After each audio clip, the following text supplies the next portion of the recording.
ఈరోజు నేను మన వైజాగ్ ఎయిర్పోర్ట్ నుండి కలకత్తా వెళ్తున్నానండి. ఫ్లైట్ ఎక్కిపోయాం, అది టేకప్ అవ్వడం రెడీగా అవుతుంది. ఇదిగోండి ట్యాక్సీ వే నుండి రన్వే మీదకి వెళ్తున్నాం. మన ఎయిర్పోర్ట్ చూడండి వైజాగ్ ఎలా ఉందో. ఇదిగోండి టేకప్ స్పీడ్ అందుకున్నాడు రన్వే మీద.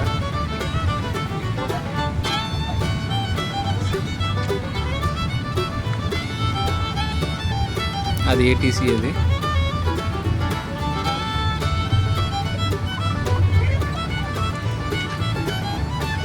అదిగోండి మన వైజాగ్ బిల్డింగ్లు, పెట్రోల్ బంక్లు ఏవో కనబడుతున్నాయి. హెచ్పిసిఎల్లా ఉంది.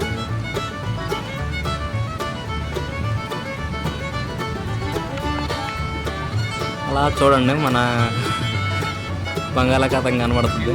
అదిగోండి బంగాళాఖాతం వచ్చింది. చాలా ఫాస్ట్గా, ఇది ఇండిగో A320 ఫ్లైట్ కదా, చాలా ఫాస్ట్గా హైట్ పెంచేసాడు ఒక్కసారిగా. అది కూడా పెద్ద పెద్ద బోట్లే చిన్న చిన్న వాళ్ళ కనబడుతున్నాయి మనకి ఇక్కడ నుండి.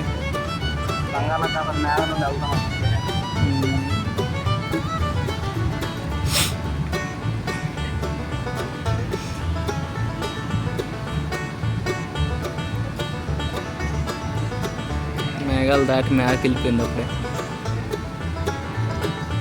మరి ఇక్కడ నుండి మన సముద్రం కనిపించదు, ఏమీ కనిపించదు. మొత్తం మేదన ఒక ఆకాశం, కిందన ఒక ఆకాశంలా కనబడుతుంది అంతే.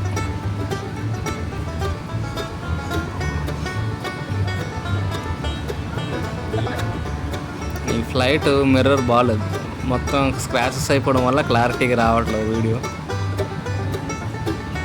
పైగా నా సీట్ కూడా విండో సీటే వచ్చింది కానీ వింగ్స్ పక్కన రావడం వల్ల కింద వ్యూ సరిగ్గా కనిపించట్లేదు. ఆ వింగ్ మొత్తం కవర్ చేస్తుంది. చూడండి ఆ క్లౌడ్స్ అని ఎలా కనబడుతున్నాయి. కిందన ఆకాశం, మీద స్కైలా ఉంది కదా చూడడానికి.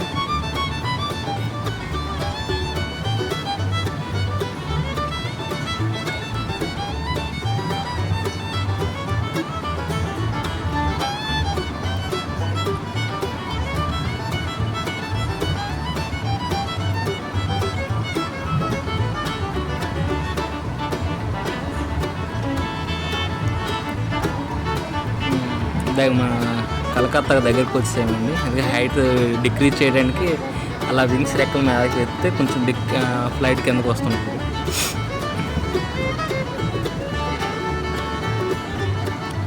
మా వైజాగ్ నుండి కలకత్తా 1 hour 20 minutes తీసుకొచ్చేసాడు. చాలా ఫాస్ట్గా వచ్చింది. అదే బై రోడ్ మనం వెళ్తే కనీసం 12-14 గంటలు పడుతుంది మనకి. ఫ్లైట్ కాకపోతే 1.5 దిగుతుంది. ఇదిగోండి ఇది కలకత్తా సిటీ చూడండి కనబడుతుంది.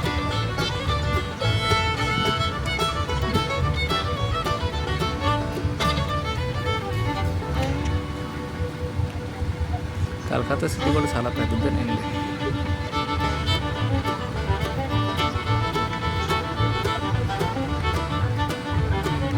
హైవేలా ఉంది. ఇదిగోండి రన్వేలకు ఎంటర్ అయిపోయింది. ల్యాండ్ అవ్వడానికి రెడీగా ఉంది.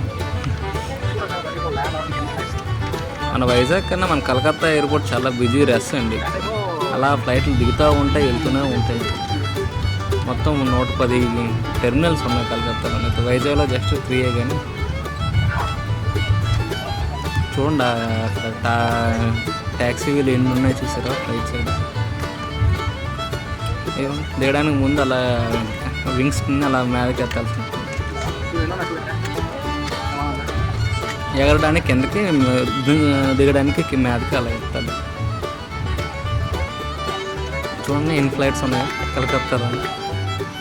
Air India, spice jet, IndiGo, వస్త్ర, అదేదో ఇంకేదో ఒకసారి